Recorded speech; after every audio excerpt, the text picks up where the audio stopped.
Hey everybody, this is Michael here with Max, and welcome to the Safe Zone.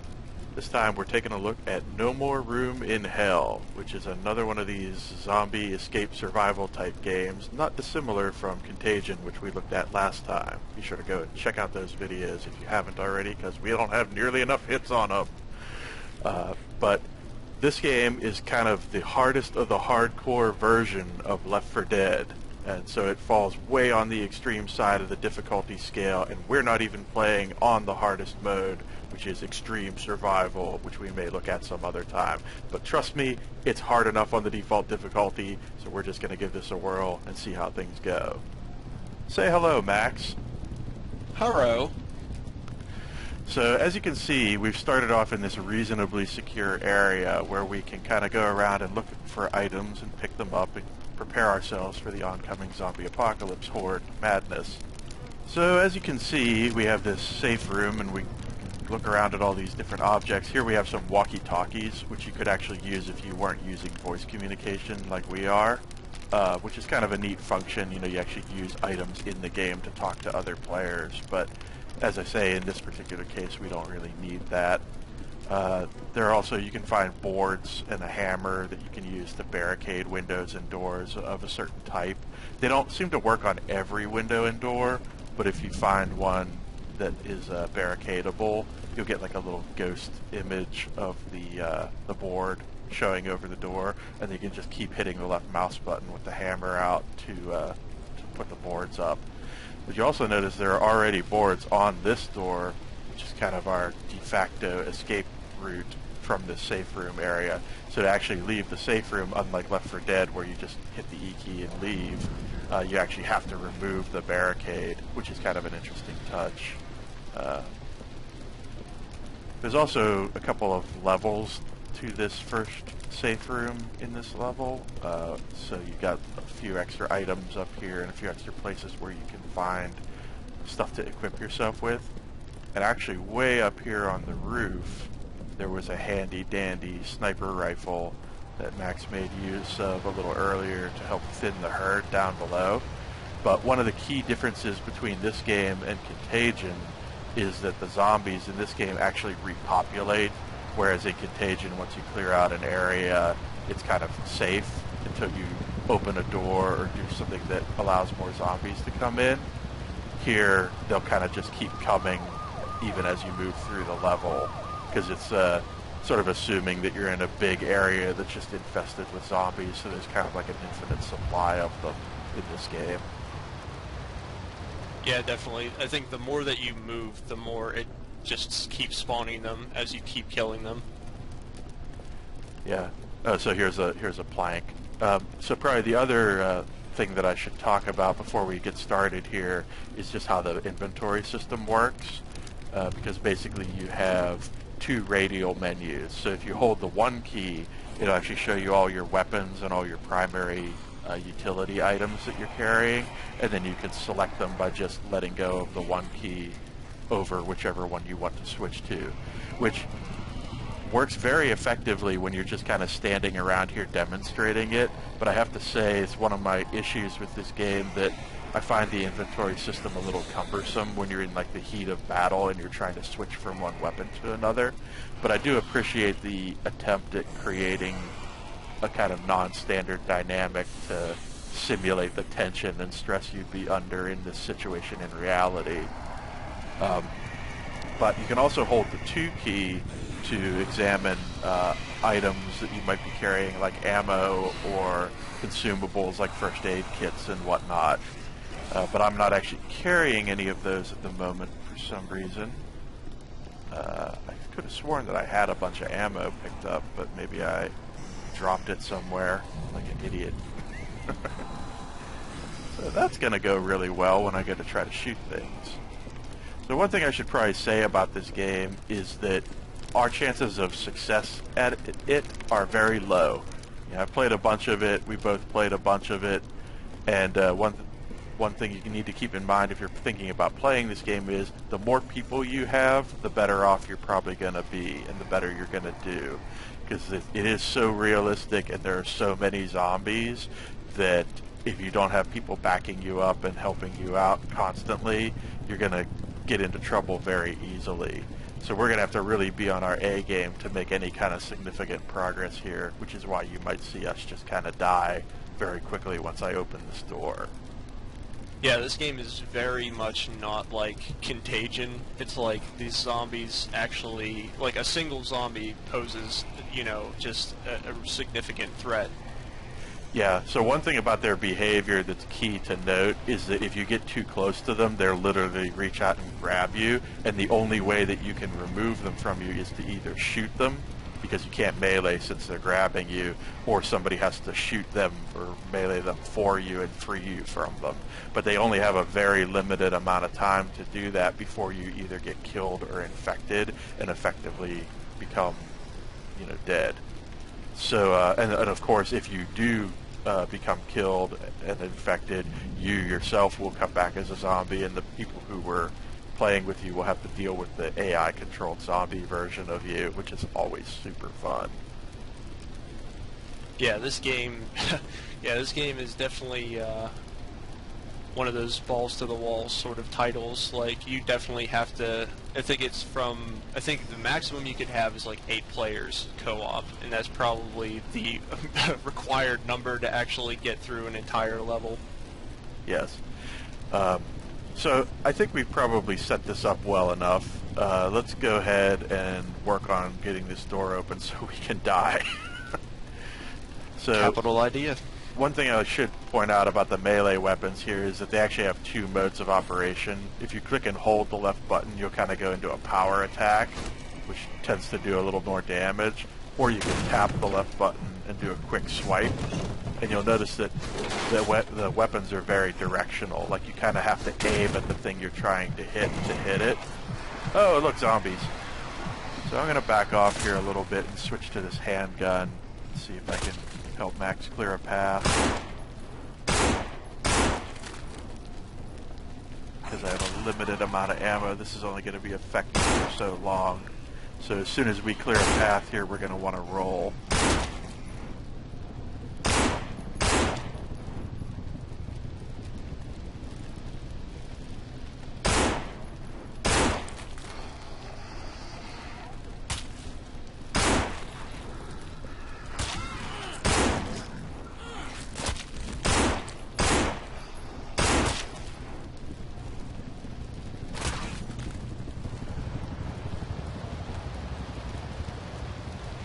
Alright, I don't have too many bullets left, but I think I have at least a couple. Trying to watch our back.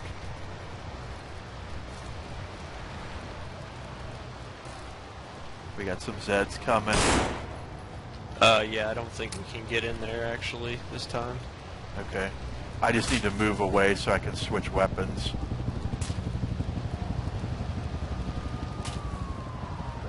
Gotcha.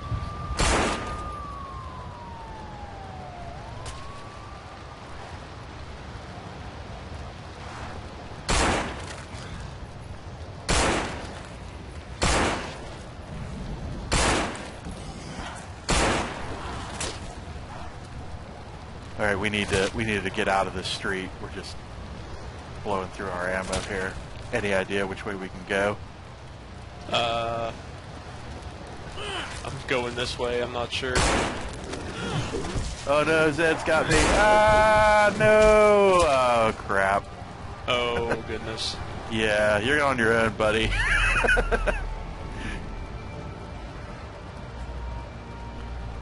I'm going to follow you here with my point of view. Ah, nice. You were able to get that lock with your axe. That was pretty cool. Seems like the effectiveness of melee has been improved considerably since the last time we looked at this.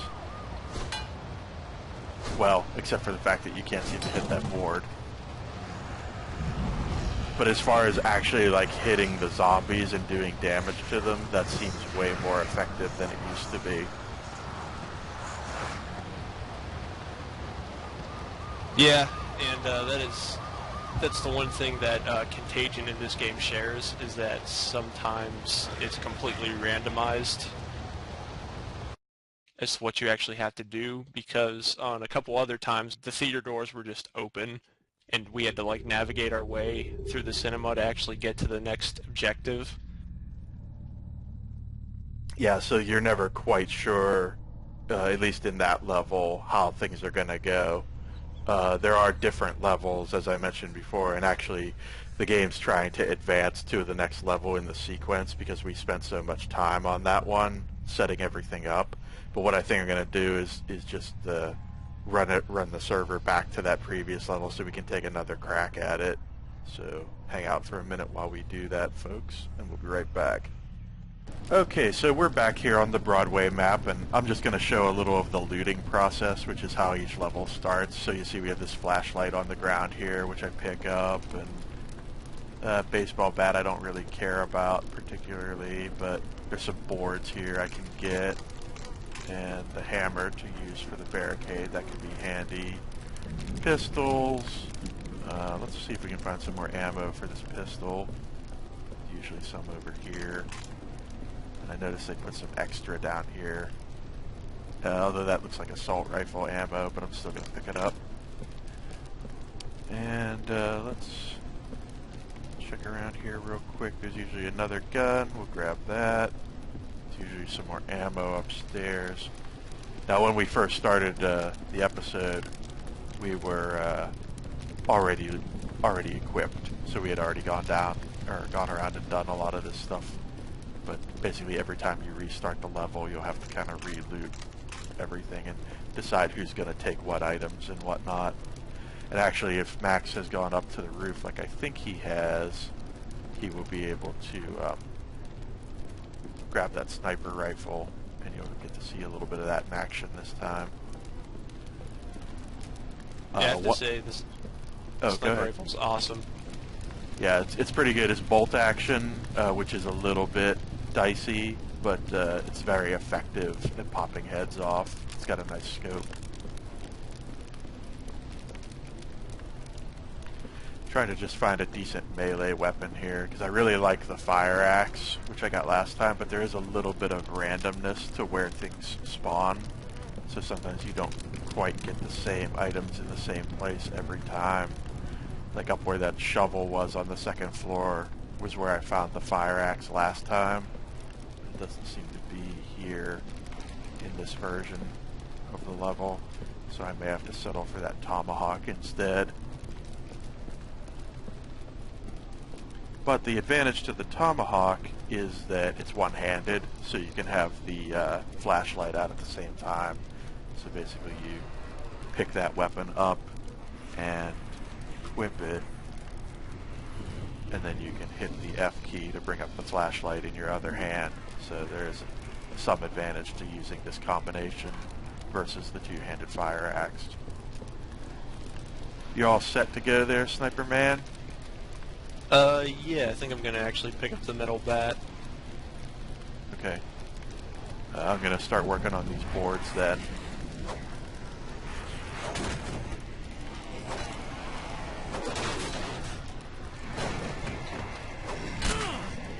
Oh man, that Zed just hit. Holy crap! Zed just hit me through the door.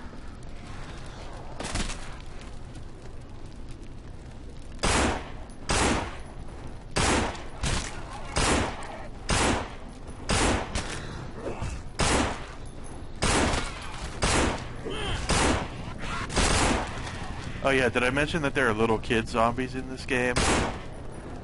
Cool and disturbing at the same time. Cool in the sense that most games wouldn't even touch that issue. Reload. Sorry, I was reloading when that guy grabbed you. No, that's all good.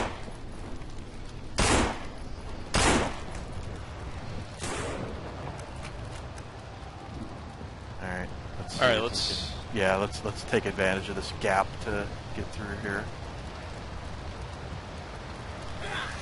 Ah, crap, that one grabbed me.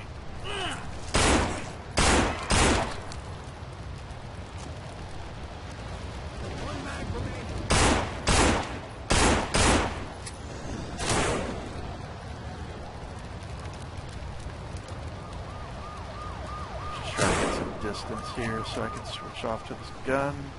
Alright. Gate's open. See if I can close it. Oh.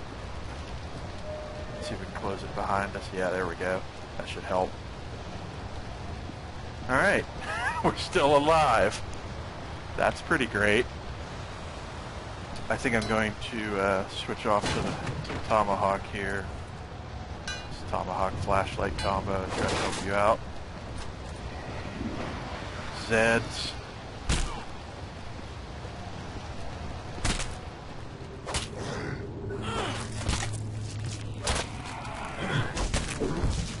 Ah, damn it, I'm down. Watch out for me.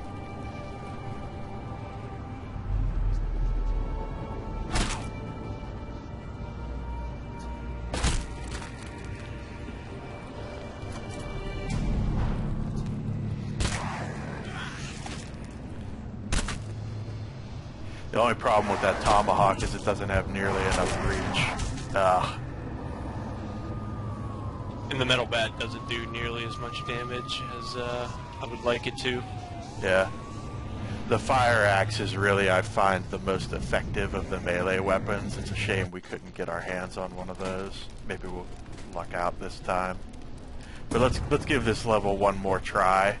And I think that'll probably be enough to show just how brutal this game actually is.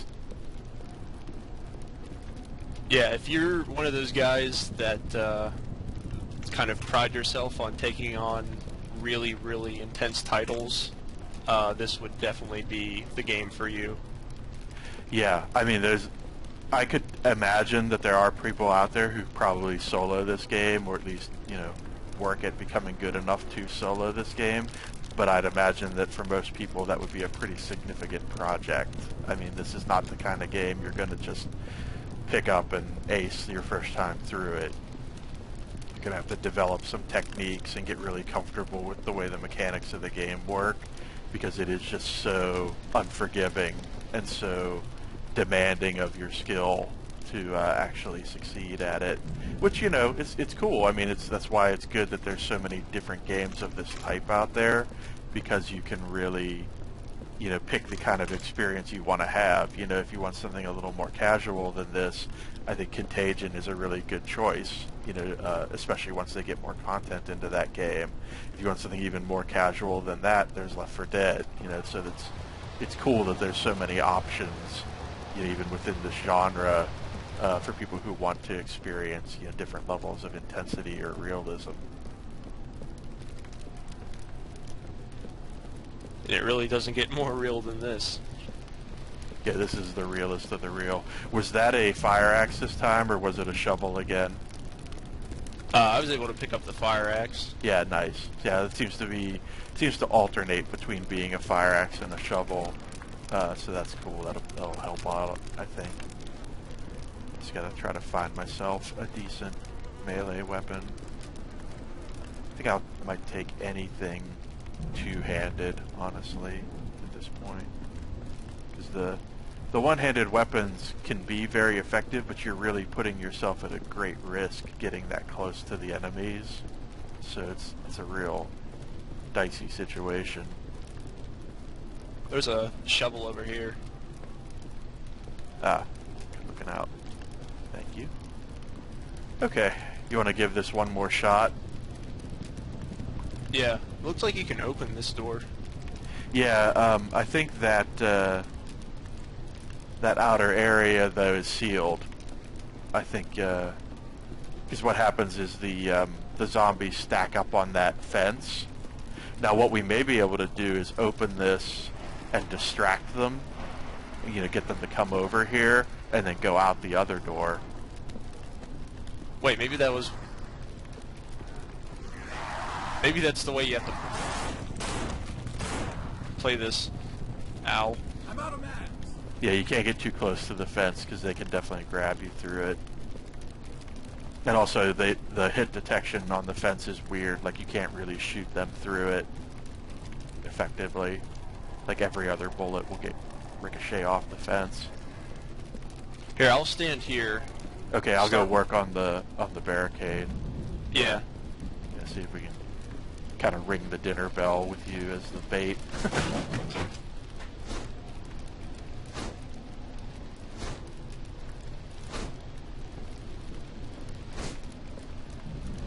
As you can see, the collision detection on these barricade boards is somewhat leaves something to be desired at times.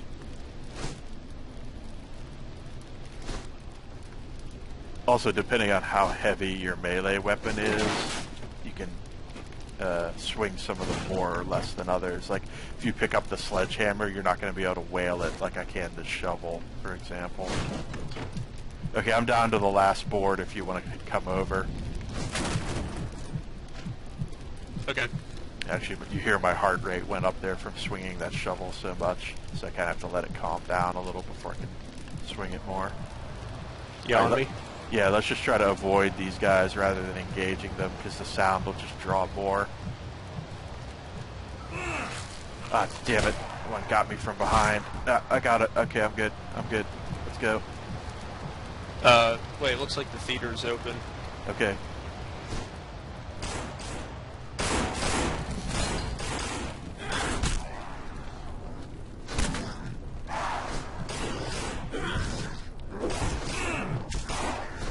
Oh, seriously? There was a guy in the corner that I didn't see that got me. Sorry. I was so focused on the one in front of me, I never saw the one to the side. No, that's alright.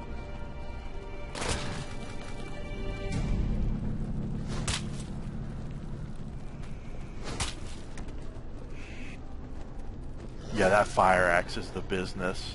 Like, not only is it way more accurate than most of the other melee weapons, but it's really good for like a one-hit kill, as Max is demonstrating here. I think that's easily the best melee weapon in the game right now. Unfortunately, you usually only get one of them to start, if any.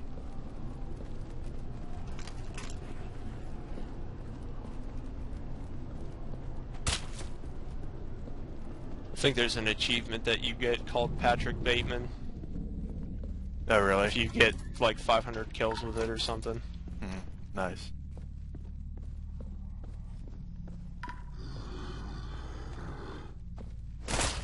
That was convenient of that Zed to turn its back on you there.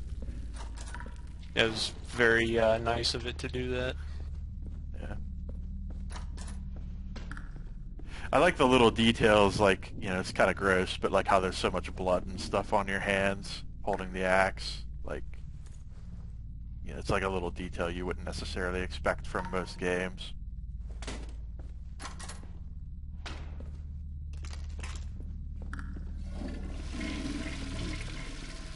That was very polite of you to flush. Oh, here's the key.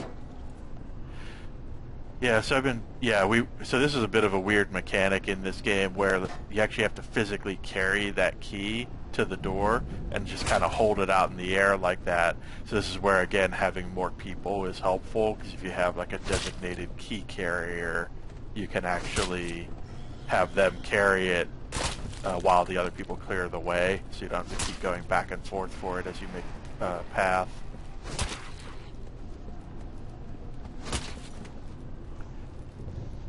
So I assume you're just trying to conserve ammo at this point, because I saw you picked up some bullets, but no need to use them since you have the axe. Well, yeah, and I think, you know, the axe at this point is my best bet for getting in through close proximity like this. Yeah, and also you're not going to attract any extra zombies, you know, by making noise and whatnot.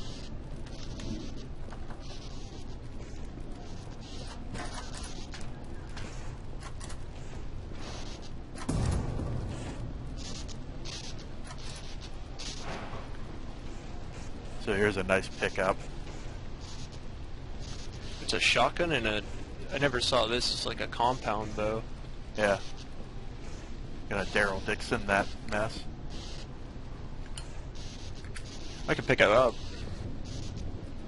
Yeah, why don't you, even if you're not planning on using it, why don't you just fire off a shot with it and show what it's like? Okay.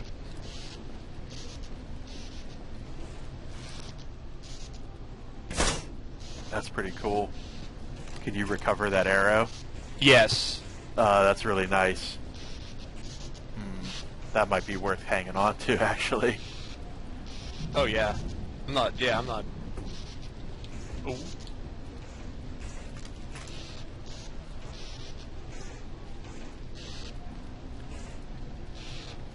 Okay. So this isn't at all terrifying. Yeah.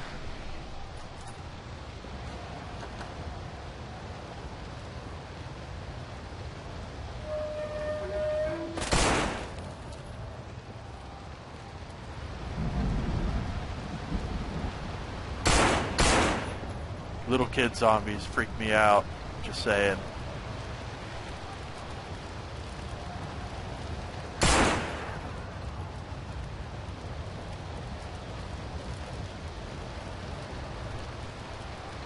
So it's really unfortunate that I went down as early in this scenario as I did, because as you can see, it would obviously be helpful to have more people. But I'm curious to see how far Max can make it here.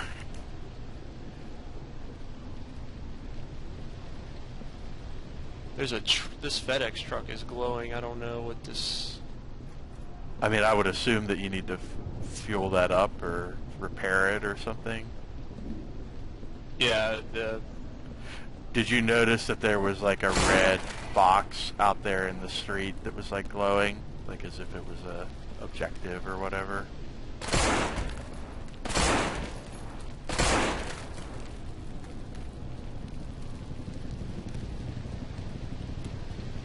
I'm out of max. Oh boy.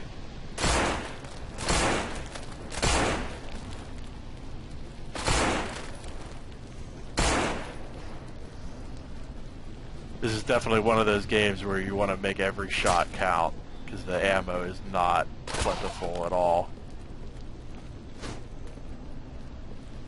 It's Gonna have to go out. really a good thing you have that axe. I think this would have been over a long time ago. No.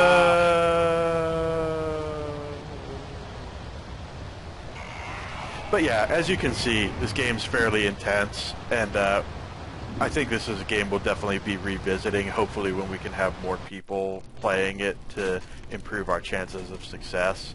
Obviously, we'd like to show ourselves succeeding at the games that we cover as much as possible, but we also want to show them realistically, you know, how they actually are. You know, it doesn't do you folks any good for us to just power through all this stuff as if it's no big deal, when in reality it actually is.